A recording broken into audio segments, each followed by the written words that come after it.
Salam dostlar, gündəlik yediyimiz qidaların, məsələn elə balığın içində, nə qədər təəccüblü təhlükələrin gizlənə biləcəyini heç düşünmüsünüz? Gəlin bu mövzunun dərinliklərinə bir baş vuraq. Sadəcə bir anlıq təsəvvür edin. Ləzzətlə yediyiniz o balıq yeməyinin içində belə bir sirr ola bilər. Adamı bir anlıq duruxdurur, elə deyilmi?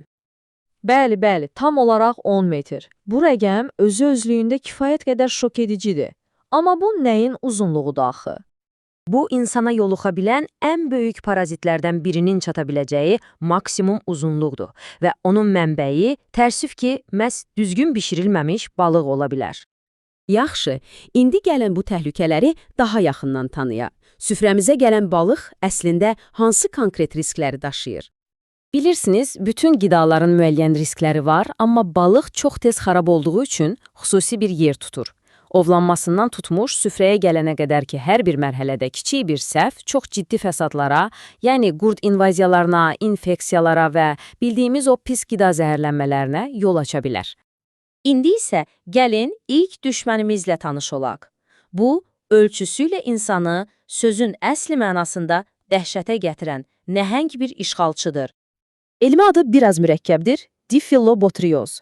Bunu törədən isə həmin o məşhur enli, lent şəkilli qurddur. Və bu parazit həqiqətən də öz ölçüləri ilə digərlərindən qat-qat fərqlənir.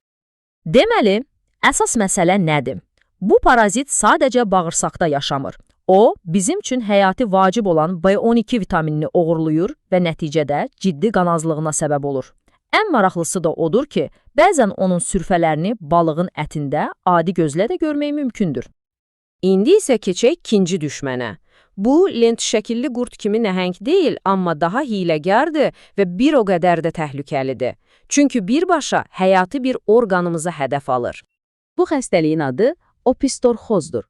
Törədicisi isə birbaşa qaraciyəri və öd sistemini hədəfə alır.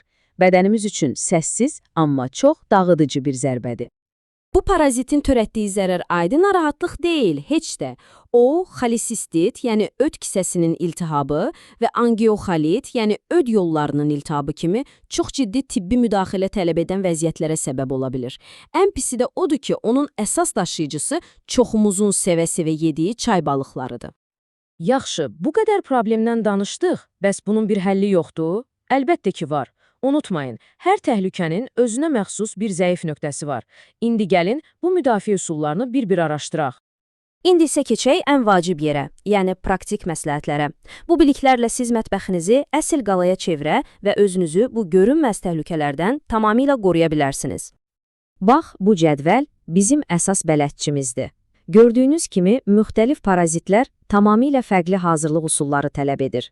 Məsələn, lent şəkilli qurd üçün 15 dəqiqəlik qızartma kifayət edirsə, qaraciyər sorucusu üçün ən azı 20 dəqiqə qaynatmaq lazımdır. Bax, bu kiçik detallar əslində həyati əhəmiyyət daşıyır. Gəlin bütün bu məlumatları 3 sadə və yadda qalan qaydada ümumiləşdirək.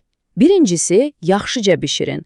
Qızartma, qaynatma sizin əsas silahınızdır. İkincisi, dərindən dondurun. Bir gün buzxanada saxlamaq bir çox təhlükəni aradan qaldırır. Və üçüncüsü, səbirlə duzlayın. Unutmayın, düzgün duzlama tələsik bir proses deyil, vaxt tələb edir. Bu 3 qayda sizin mətbəxdəki əsas müdafiə qalxanınızdır. Artıq təhlükələri də, onlardan qorunma yollarını da bilirsiniz. Bu, qorxmaq üçün deyil. Əksinə, daha güclü olmaq üçün bir səbəbdir. Məqsəd balıqdan imtina etmək deyil, onu sadəcə ağıllı şəkildə istehlak etməkdir. Bax, bu cümlə bütün bu araşdırmanın əsas mesajını mükəmməl şəkildə ifadə edir. Doğru məlumata sahib olmaq qidanı təhlükə mənbəyindən sağlamlıq mənbəyinə çevirir. Və sonda, bu məlumatlar işığında öz vərdişləriniz haqqında bir anlıq düşünməyə dəyər. Bu biliklər sizin balıq hazırlama və yemək üsullarınıza necə təsir edəcək?